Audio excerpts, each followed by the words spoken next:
Все, ты там все выставил. Нажми еще раз. Нет, все нормально. Меня зовут Покрова Александр Вячеславович. Дата рождения. 30.08.1996 год. И откуда вы? Город Курчатов, Курская область. Курская область. Значит, это интервью под запись идет и будет опубликовано. Вы не против? Не против. Вы не против. Тогда расскажите, во-первых, ваша воинская часть, звание. Моя воинская часть 91-701, пехота получается, звание рядовой. Вас мобилизировали или вы служили там по контракту? Нет, как я по контракту там не служил. Вы вообще проходили срочную службу? Да, проходил. Когда? Проходил еще в 16 году. В 16 году кем были? Также, стрелок. Угу. А сейчас вас мобилизировали? Да. Вам принесли повестку? Нет, мне позвонил военком, получается, так и так. Именно повестки не было. Приехал в город Курск. Сказали, что с вещами в среду. Неделю где-то там дали, пока еще у меня паспорта не было, я его терял. Паспорт установил. И все, приехал в Курск. Там потом переехали в Алуйки. И туда-сюда, 2 числа. Сюда. И 2 числа какого месяца? 10 месяца заехал в Украину. Сколько вы в общей сложности повоевали? Около месяца. Около месяца. Заехали в Украину куда? Поселок, получается, Мясожаровка был. Мясожаровка. В составе чего вы туда заехали? В составе пехоты. Сколько вас было? Просто там все были по разным местам, я точно даже сказать не могу. Угу. В Мясожаровке чем занимались? В Мясожаровке, получается, нас поставили на посты. И, мы интересовались вообще целью, что мы тут зачем мы находимся, потому что по нам постоянно артиллерия работает, а мы ни на штурм, никуда не идем, постоянно на одном месте. На что нам сказали, что вдруг, если противник будет проходить на территорию туда, то отбиваться. Это моя тетка. Мы это там тогда. Чего мы тетке будем звонить и не маме? Нет, это я жены номер давал. На фото? На фото тетка. Понятно. Странная И схема. рассказывайте еще дальше, что там происходило вообще, что интересного было. Находились, получается, там, сухпайки выдавали, еда, что мы там ели, буквально раз в 3 дня, на троих. Туговато с едой было. Воду брали с колодца, там колодец был, потому что тоже воды там особо не выдавали, Что?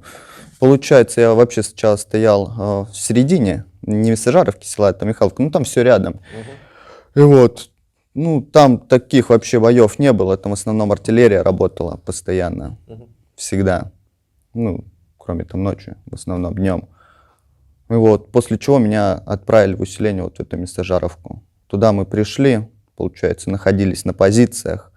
Когда меня взяли, я был в блиндаже, потому что мое время вообще было с 6 до 8 заступать. Нас взяли где-то часа в 4. И думаю, отдохну перед заступлением, находился в блиндаже. Тут была бомбежка. Парни, я не знаю, которые должны были, скорее всего, стоять на посту, просто там первый день был, тоже спустились к нам, потому что испугались минометов, это все. Тут она закончилась. И зашли в ВСУ, войска Украины. То есть там у нас вообще было без вариантов. Подошли к подвалу, сказали, сдавайтесь. Они нас полностью, окружили. Все. Я, получается, шторку приоткрыл. Думаю, может, кто-то прикалывается, что смотрю. Все, выходите, сдавайте, ребят, все будет. Вы в подвале были? Не подвал, а блиндаж. Шторку вы видите из блиндажа наружу? Там там маленький, как окопчик. Понял. И все, и вышли. Попал сюда. Не сопротивлялись? Нет. Не сопротивлялись. Понятно. Мед ели в Мясожаровке? Да откуда там мед? Есть там история с одним человеком, у которого был мед. Я не знаю, там откуда мед. Там просто один товарищ пошел этот мед добывать, а другие ему сказали, ты не ходи. Потом, в общем, между вашими еще перестрелка была.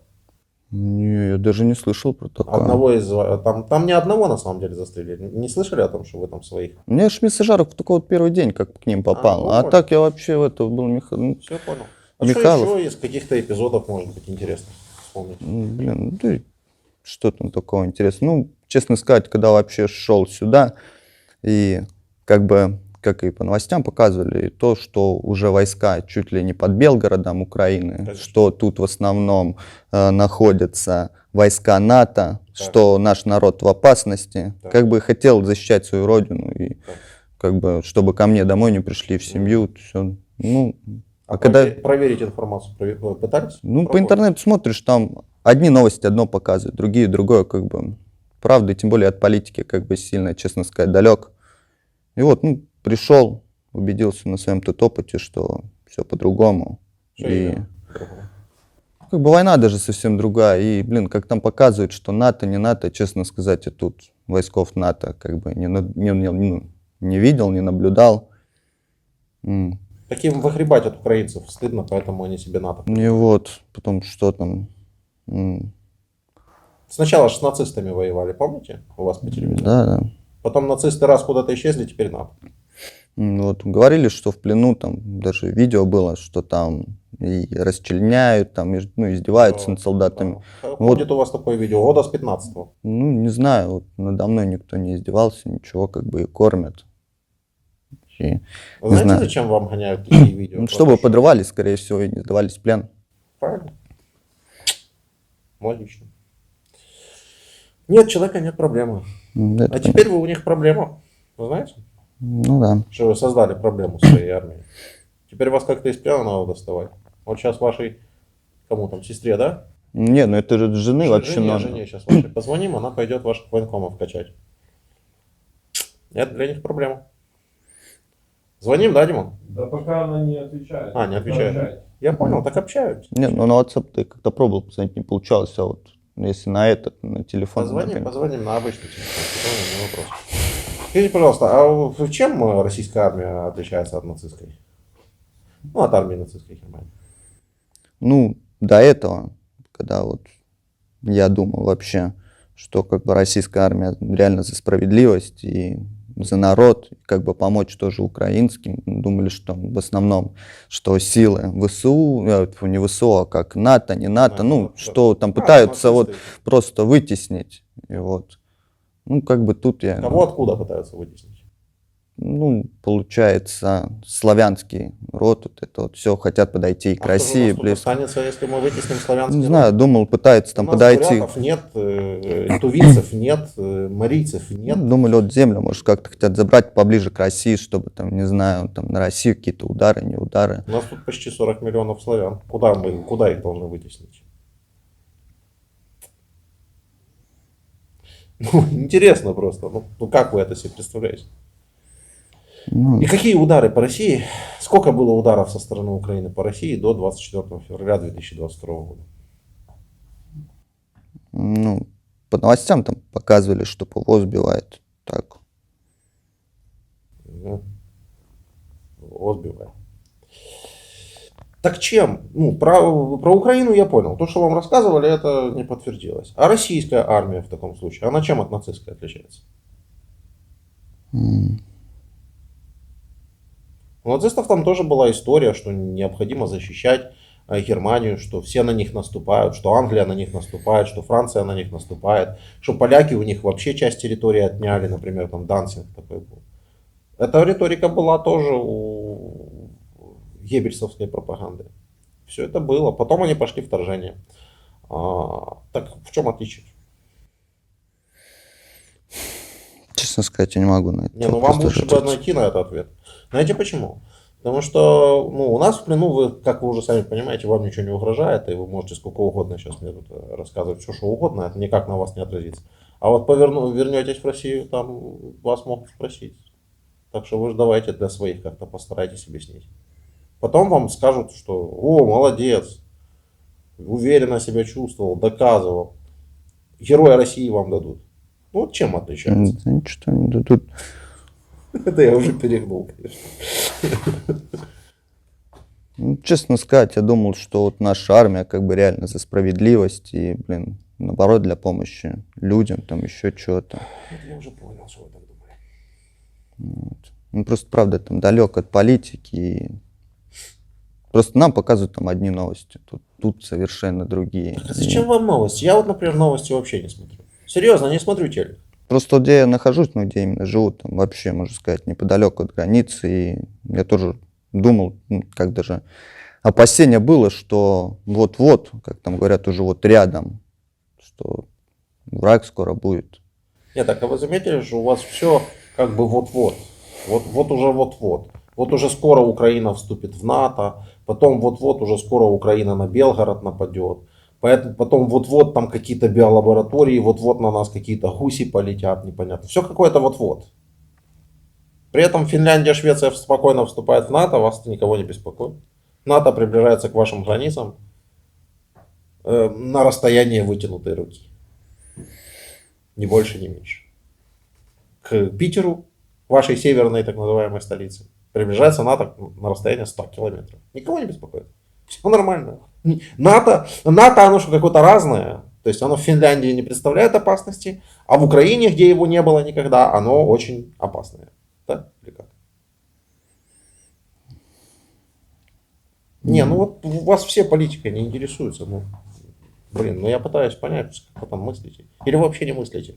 Да и как мыслим, ну, блин, старались вот своему государству верить. Вас обмануло государство, ваше время? Ну, когда пришел, получается, что вообще все по-другому, все, да. Дим, не отвечают? Нет, набираю на обычный. Мгм. Слушайте, но про боевой путь что-то вообще, да? Да, там я даже не знаю, что рассказать. Ну, постоянно был под минометами, постоянно минометы, танки как бы стреляли. Просто как бы находился даже, вот, я не знаю, цель. И да, там, ну, постоянно чисто минометы, танки, вот это все работает, все приблизительно рядом, там постоянно слышишь осколки, там и над головой, и так, ну, сидишь в окопах. Как бы постоянно в жизни какая-то опасность. Такого ближнего боя, прям столкновения у нас не было. Вот один раз. Романтично. Ну, сидеть в просто, окопах. ну, блин, чувствовал себя, я не знаю, как сказать, ну, как мясо, можно сказать, не знаю. Ну, то есть романтики военной нет никакой. Нет, Кайфа нет нет. от этого всего. Понял. Ну, тут не берет что-то. Ну, я Надо могу очень. это, Сейчас. еще номер дать. А, еще есть номер? Да поставь пока на паузу. А, о, есть. Вы не говорите место, где вы находитесь. Ага. Ну, алло, да, добрый день, меня зовут Владимир, я журналист из Украины. С мужем со своим хотите поговорить, он в плену? Алло, добрый день, вы меня слышите? Да. А, тут что-то какое-то восстановление. Алло, добрый день, вы меня слышите? Да, здрасте. Меня зовут Владимир, я журналист из Украины. Ваш муж находится у нас в плену. Хотите ли вы с ним поговорить?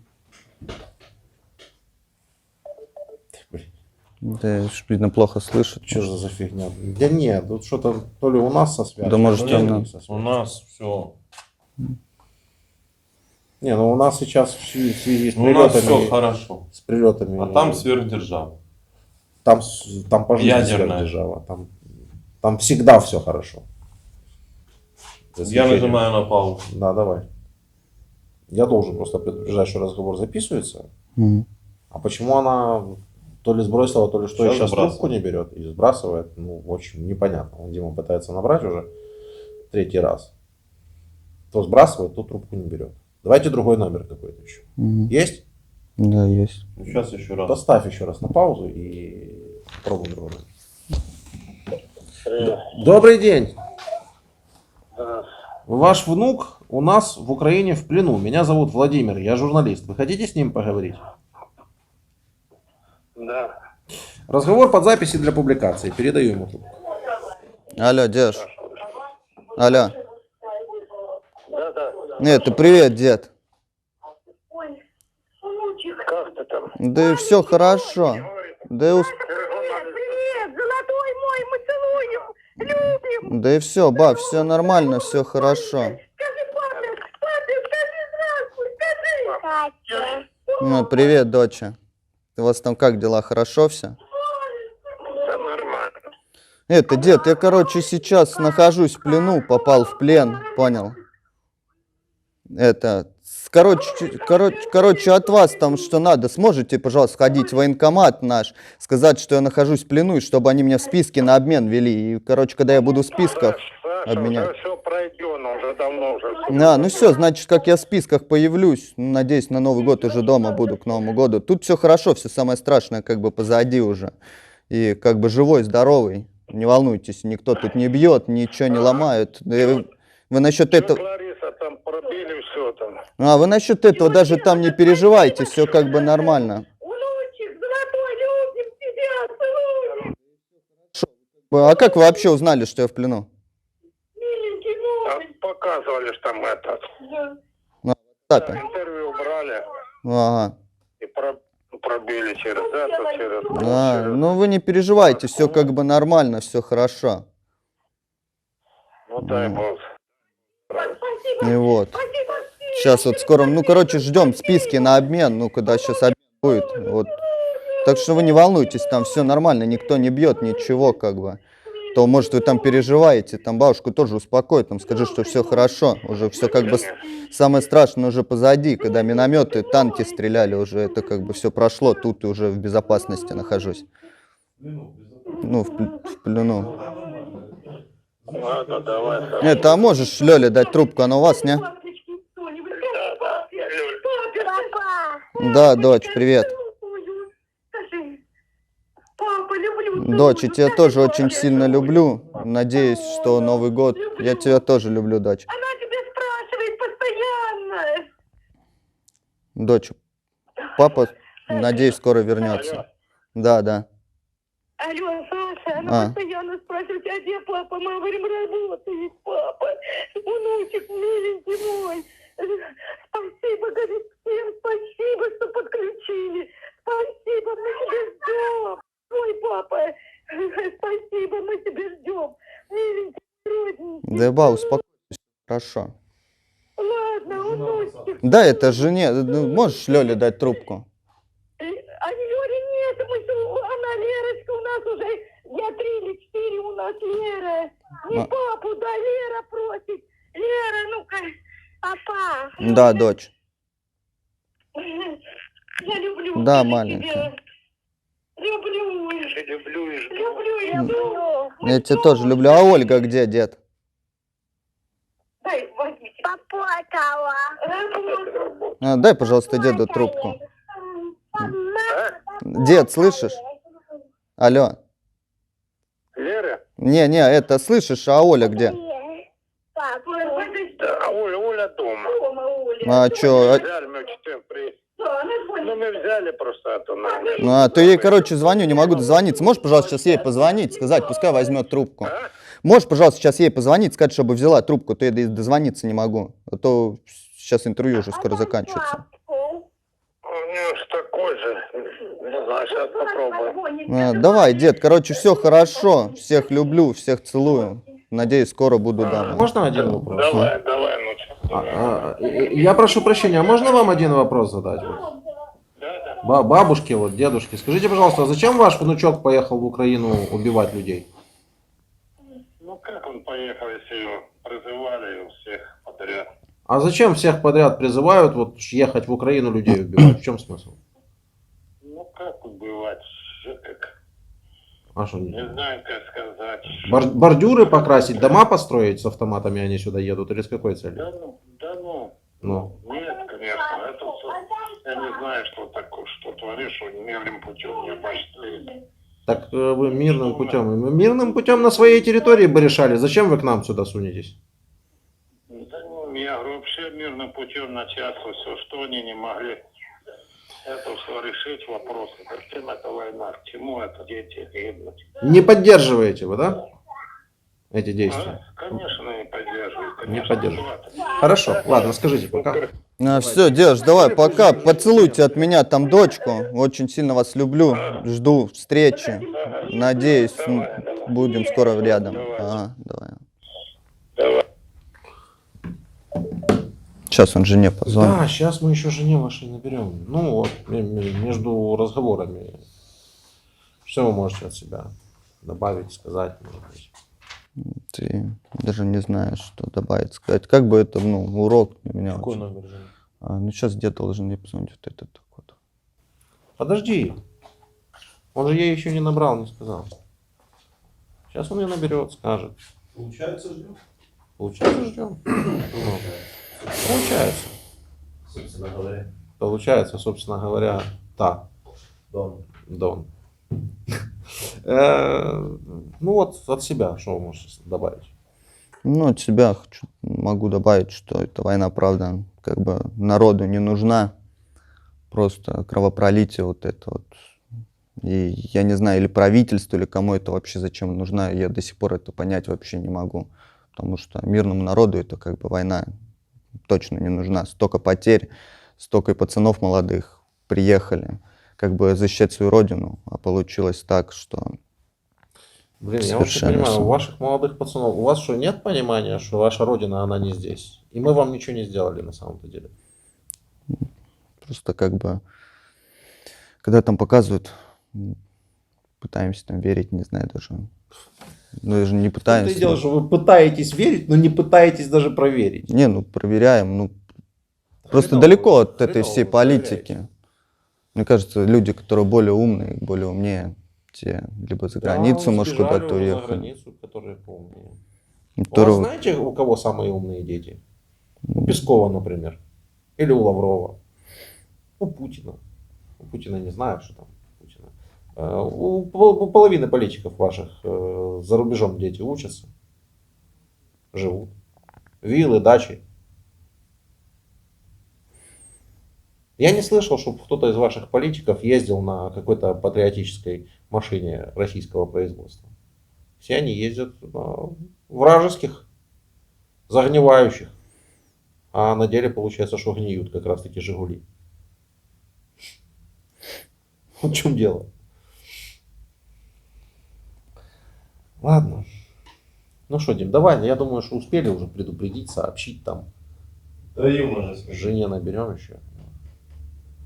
Так, нажимаем на паузу, потому что я так Мне понимаю, просто даже интересно спросить у жены, чего она трубку бросала. пауза. Это я. Скажите, что это как бы муж хочет. Нет, ну. Ну да, нате, сами скажите. Алло. Скажите, что это вы. Я просто хочу сказать. Алло, что Лёль, это- ты? Алло. Я. Это Саша. Скажите, что разговор этот записывается, будет Привет. опубликован. Короче, чтобы она привет. знала. Этот разговор записывается. Я короче, в плену нахожусь. Это опубликовано. А? Ага. Ага. Ну вот, бабушке, деду звонил. Вот разговаривал. У вас там что, все нормально? Так тяжело получается. Да, тебя ждем. Сейчас, короче, сказали, списки мне уже на обмен подали. Когда там будет обмен. Ага. И вот, надеюсь, к Новому году уже буду как бы дома. И вот. И я даже не знаю, что сказать. Очень сильно скучаю. Люблю вас. Как бы, Мы тебя любим, мы тебя ждем. надеюсь, вернусь, и как бы жизнь будет вообще совершенно все там по-другому. И на, не знаю, на чужую территорию больше как бы ссылаться не буду. Как бы сам во всем виноват. Верил, видишь, в одно, что правительство там нам показывало, а оказалось совершенно все по-другому. Ну, ты даже не знаешь, что сказать. Вот как-то Все так. хорошо, Саш, будет. Вы там, главное, это там. Я просто боялся, что там вдруг там вам сказали, что или уже убили, или еще что-то. Вот, хоть это там, знаете, что все нормально, жив, здоров. Мы любим Скучаю. лучшее. Скучаю. Ты там дома? Да, дома. Понятно. Ты просто бабушке звонил, там Лера говорит, у них уже 4 дня, да? Ну да, они же ее берут и сказали то, что им так проще. М. Они берут Лерку иногда. Понятно. Ночью зовут в садик. Я и твоей бабушке, и твоей матери звонил, что-то, короче, не могли до тебя дозвониться. Ты то скидывал, то еще что-то, не знаю. Кто до меня пытался дозвониться? Ну вот, мы тебе сегодня, ну, я тебе пробовал позвонить, ты что-то трубку не Так брала. я же ответила. Я ответила сразу же. Может, со связью что-то? Не знаю. Все возможно. Лера еще там что, в садик не пошла? Нет. Да, в принципе, да, еще Пошла. немного так время прошло. Просто мне кажется, что уже, блин, столько времени прошло. Тут время, правда, очень долго тянется. И, Ну и все хорошо будет. короче, не хотел бы никому, я бы не желал того пересмотреть, что ну, вообще на этой войне, блин, понасмотрелся. Как бы, не Ну, знаю. извини, это я виновата, потому что поругались. И Да ладно, все сэкономили. нормально, все хорошо. Как бы, я правда не знаю. Короче, помните, я вас люблю, там, сильно скучаю. Надеюсь, там, скоро увидимся. Давай, это не буду там тоже отвлекать. Иди за Викой, там, поцелуй от меня. Скажи, что все хорошо. Живой, здоровый. Если там сможете, простите за все. До свидания. Ну, ладно, пока-то целую. Давай, люблю тебя. Я тебя тоже люблю, пока. Я что-то не понял. Вы на войну поехали, потому что с женой поругались? Нет, нет, это я с ней, получается, поругался, может, за месяц еще до этого. Вот. Так-то, может, были бы какие-то как-нибудь или с ней соскочить куда-нибудь уехать, или еще чего-то. А то я даже особо не скрывался ни от кого, ничего. И военком как бы когда звонил, и трубки брал. Вот. Вы в официальном браке? Да, ну, видите, она себя винит вот так вот, ну, хотя она ничего не виновата. Я думаю, ехать умирать, если за то, что с женой поругался, это, блин, ну, не вариант. И реально очень сильно повезло, что я живой остался. Это прям Знаете, вообще... вы не только едете умирать, вы еще и едете убивать. Вы об этом что-то все забываете. Нет, это я понимаю, ну, вы, как сказать... Я понимаю, вы думаете о себе больше, чем о том, что вы будете делать здесь. Нет, ну, тут мы думали, что вот как НАТО там, блин, что... Мы вообще как будто изверги. Такое вот ощущение. Куда приехал, я видел, то такие же пацаны, как и мы обычные. То есть совершенно все по-другому. НАТО вторглась вам хоть на метр земли вашей? Как будто там уже рядом. Так и что рядом? Где вы видели, чтобы начиналась война из-за того, что кто-то где-то рядом? Кому-то кто-то сказал, что кто-то рядом. Где вы видели такое? Ну, война обычно начинается с того, что кто-то вторгается на чужую территорию. Это факт. Вы это сделали. Все, сейчас уже НАТО нету или что? Или как, я не понимаю. Если сейчас уже НАТО нету, ну идите домой. Если НАТО все еще здесь, покажите мне это НАТО, в конце концов. Или нападите на Америку. Нападите на Америку. Там же НАТО. Там же корень самого зла весь. Чего вы там не воюете с ними? Это же нормально было бы раз им покончить с этим НАТО проклятущим. Но вы, судя по всему, решили покончить с украинским народом. Это тупо геноцид. То, чем вы здесь занимаетесь, это тупо геноцид. Ракетами лупить 9 месяцев по Украине, просто по всей территории, по инфраструктуре, по жилым местам. Вы же ни хрена никуда попасть не можете. Я не знаю, может вы и хотите, может вы и целитесь в военных, но попадаете вы все время в гражданских. Там, где вы стояли, вот вы все у нас на интервью, хорошие ребята. Потом вы возвращаетесь в Россию, рассказываете там на камеру дальше про нацистов, и вы будете рассказывать, все будут рассказывать, потому что вас заставляют это делать. А там, где вы стояли у нас, вы выходите с этих территорий, мы захоронения массовые находим людей. Там людей у нас вообще не было. Вот где мы вас стояли, там, может быть, и вообще не не было ни одного человека. Мы Да. еще приехали, когда Про там были Мусагаров люди. я знаю. Они потом вот выезжали, вот там пару семей, что осталось, они при нас выезжали, Конечно, собрали вещи, Вы же выезжали. их освободили офигенно. Люди жили себе нормально, не тужили. Вы туда приехали, им пришлось все кинуть и уехать. А что это за освобождение такое? Что людям пришлось покинуть свои дома, потому что вы туда пришли. Фу, ладно, я не знаю, от себя что хотите, может, добавьте. Ты даже правда не знаешь, что сказать. Не знаете? Что бы вы сделали сейчас, если бы вы знали все наперед, были на месте мобилизующегося? Ну, если бы я бы знал все наперед, то сюда бы точно бы никогда бы и не сунулся, даже не из-за того, что там страх или еще что-то, из-за того, что я понимаю, что тут такие же мирные люди, и что это вообще не наша война. И что лучше... Это ваша война. Вы ее развязали. Но ваша это кого? Это вашего, одного шизанутого человека, у которого были планы тут Украину захватить. Не получилось, теперь ему надо сохранить лицо каким-то образом. Хоть что-нибудь показать вашему телезрителю, что хоть какая-то победа есть. И не получается. И что? Гибнуть за то, чтобы сохранить одному ботоксному шизоиду лицо его? Это, конечно, все неправильно. Ладно. Все, Дим. И Дим. я, да. Ну, хорошо. Сейчас выключу. Да я выключу, стараюсь.